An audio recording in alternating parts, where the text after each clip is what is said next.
Bueno, yo les voy a presentar la técnica de electroforesis de proteínas. Esta técnica se utiliza para la separación de proteínas por acción de un campo eléctrico. Las proteínas están inmersas dentro de un gel que es incorporado en una cuba electroforética que está conectada a una fuente de poder que le proporciona el voltaje correcto para la separación de las proteínas. La separación de las proteínas se va a realizar dependiendo de tres características: la carga, dada fundamentalmente por la composición de los aminoácidos, la masa por la cantidad de aminoácidos que tenga esa proteína y la forma, que es muy característica dependiendo de la estructura secundaria, terciaria o cuaternaria que tenga la proteína. Existen dos grandes grupos de electroforesis: la electroforesis nativa, que en este tipo de electroforesis las proteínas mantienen su estructura. Por lo tanto, luego de ser separadas puede medirse su actividad biológica. Mientras que la variante desnaturalizante o SDS-Page trabaja con las proteínas desnaturalizadas.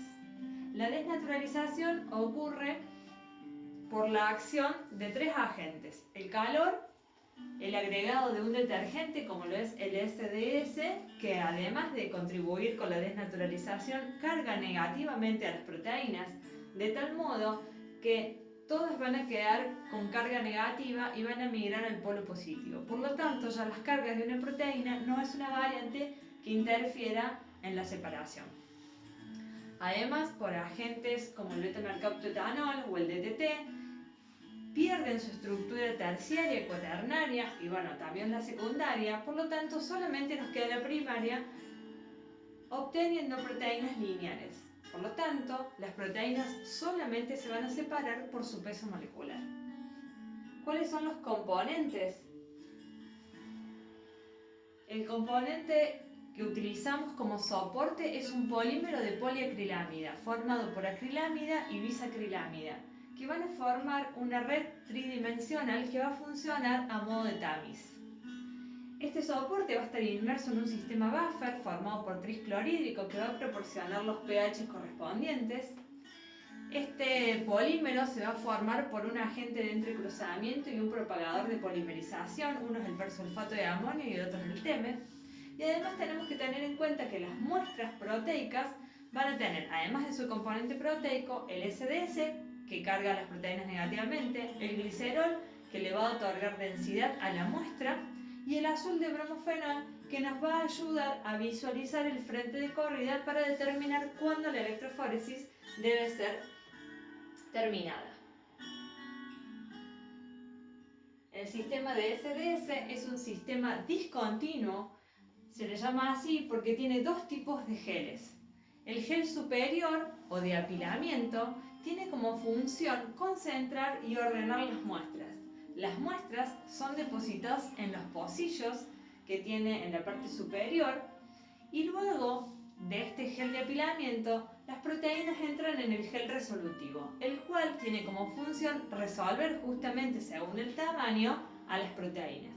Como puede observarse en la figura, las proteínas van a migrar hacia el polo positivo porque están cargadas negativamente, y a medida que vayan transitando por este tamiz molecular, las proteínas más pequeñas van a migrar más fácilmente, mientras que las de mayor tamaño van a quedar retenidas.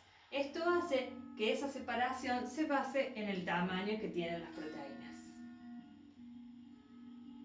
Una vez que las proteínas son separadas, tenemos que pasar al paso de tinción de proteínas. Esta tinción se realiza normalmente utilizando el colorante Kumasi Blue, que se une específicamente a las proteínas. Es decir, nosotros vamos a colorear el gel y donde haya proteínas se va a unir el colorante. Luego, por un proceso de decoloración, aquel colorante que no se encuentre unido a las proteínas se va a desaparecer y solamente nos va a quedar unido a proteínas, y eso es lo que nosotros visualizamos.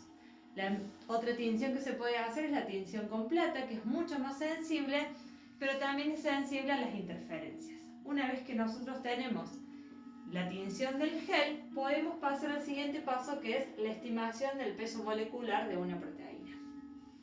En este caso, para hacer la estimación del peso molecular de una proteína, necesitamos utilizar un marcador de peso molecular. Este marcador de peso molecular es una mezcla de proteínas de peso molecular conocido, que a veces se identifican con diferentes colores, como es la imagen que está en el centro de la imagen. Entonces, nosotros vamos a tener, por un lado, el marcador de peso molecular que nos va a permitir construir una curva de calibrado. ¿Cómo logramos esto? Utilizando la relación que existe entre la movilidad electroforética, o RF, y el logaritmo de su peso molecular.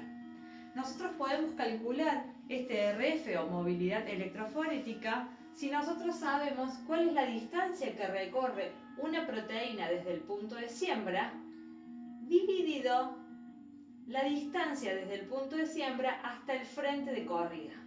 Si uno calcula este cociente puede sacar el RF y eso es lo que nosotros graficamos en el eje X. Como nosotros en el marcador de peso molecular conocemos qué peso tiene cada una de estas proteínas y cómo va a migrar, podemos construir los valores del eje Y. De esta manera conseguimos este gráfico. A partir de este gráfico nosotros podemos incorporar o podemos calcular el valor de nuestra proteína problema y nos venimos al gráfico y podemos estimar su peso molecular. De esa forma es la que deberíamos proceder para calcular el peso molecular de una proteína que queremos separar. Bueno, espero que les haya servido este pequeño resumen.